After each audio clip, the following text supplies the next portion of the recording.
नमस्कार.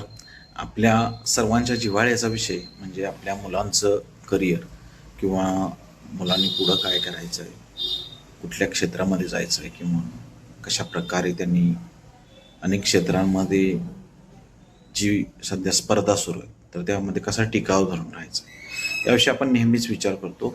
आणि याबद्दल एक पुस्तक माझ्या वाचनामध्ये आलं, ते म्हणजे शिक्षण विचार. पंडित विष्णू दिगंबर पलुसकर या शाळेनं शिक्षण विचार हे पुस्तक प्रकाशित केलं. आणि यामध्ये वेगवेगळ्या लेखकांचे खूप छान छान लेख आहेत आणि याबद्दलच आपण थोड्या थोड्या व्हिडिओंच्याद्वारे एक माहिती घेणार आहोत. कारण मी जेव्हा ते वाचलं आणि त्याच्यातील विचार वाचले तर ते खूप छान आणि सुंदर, खरोखर मार्गदर्शन करणारे असे आहेत. तर यातील पहिला जो लेख आहे तर तो मी घेतोय सागर देशपांडे या लेखकांचा आहे.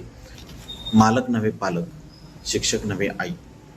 म्हणजे पालकांनी मालक व्हायचं नाही, विद्यार्थ्यांचं मालक व्हायचं नाही, आणि शिक्षकांनी त्यांना आईप्रमाणे शिकवायचं आहे.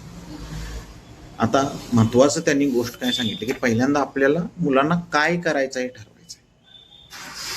तर आता काय करायचं आहे ठरवायचं म्हटलं की आपल्याला त्याला खेळाडू बनवायचं असतं, कलाकार बनवायचं असतं, डॉक्टर बनवायचं आहे, इंजिनियर बनवायचं आहे, असे वेगवेगळ्या गोष्टी आपल्या डोळ्यासमोर येतात. परंतु सध्याच्या परिस्थितीमध्ये ते म्हणतात की पहिल्यांदा मुलांना आपण माणूस बनवूया.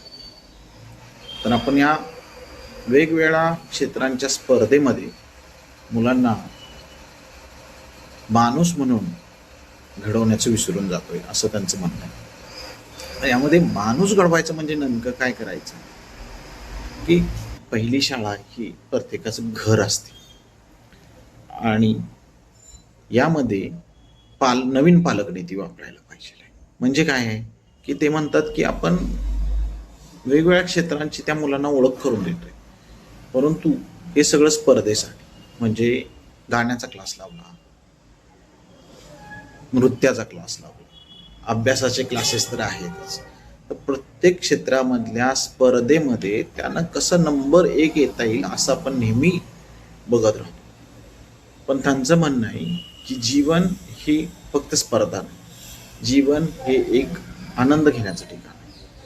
म्हणजे जेव्हा तो गाणं शिकतोय तेव्हा सुरांचा, स्वरांचा त्यानं आनंद घेतला पाहिजे. जेव्हा तो चित्रकला शिकतोय तेव्हा त्यानं रंगांमध्ये रमून जायला पाहिजे.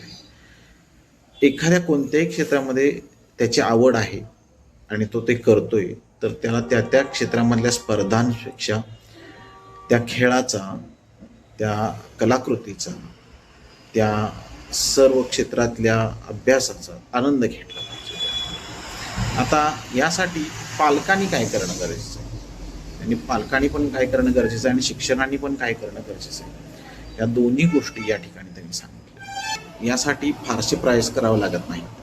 आपल्याच मुलामुलींच्या आवडीनिवडी, एखाद्या कलेमधील किंवा विषयामधील त्यांचा कल, अभ्यासाबद्दलची त्यांची मतं, वाचन, चित्रपट पाहणं किंवा विविध विषयांवरील अभ्यासपूर्ण चर्चा आपण त्यांच्याबरोबर पाहणं, ऐकणं, यातील अशा प्रकारच्या अनेक गोष्टींपैकी आपल्याला जे जे जमेल ते ते करत राहणं आणि त्याचा आनंद घेत राहणं, हे समंजस व पालकत्व मानायला पाहिजे. निष्पाप मुलांच्या मनातील विविध प्रश्न उपस्थित करण्यासाठी पालक हे त्यांना खात्रीचं व्यासपीठ असायला हवं. म्हणजेच मुलांना याविषयी भीती नाही वाटली पाहिजे, तुमच्याविषयी भीती नाही वाटली पाहिजे. केवळ उपदेशाचे डोस पाजण्याऐवजी मुलामुलींनी उपस्थित केलेल्या प्रश्नाचं उत्तर देताना आपलाही पुन्हा अभ्यास होत असतो. आणि या लाभासह आपण अभ्यास आणि कृतीच्या दिशेने त्यांच्या मनातील जिज्ञासा वळवू शकलो तर ते आजच्या काळातील सर्वोत्तम पालकत्व ठरू शकेल.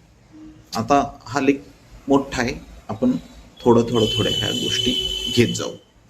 धन्यवाद.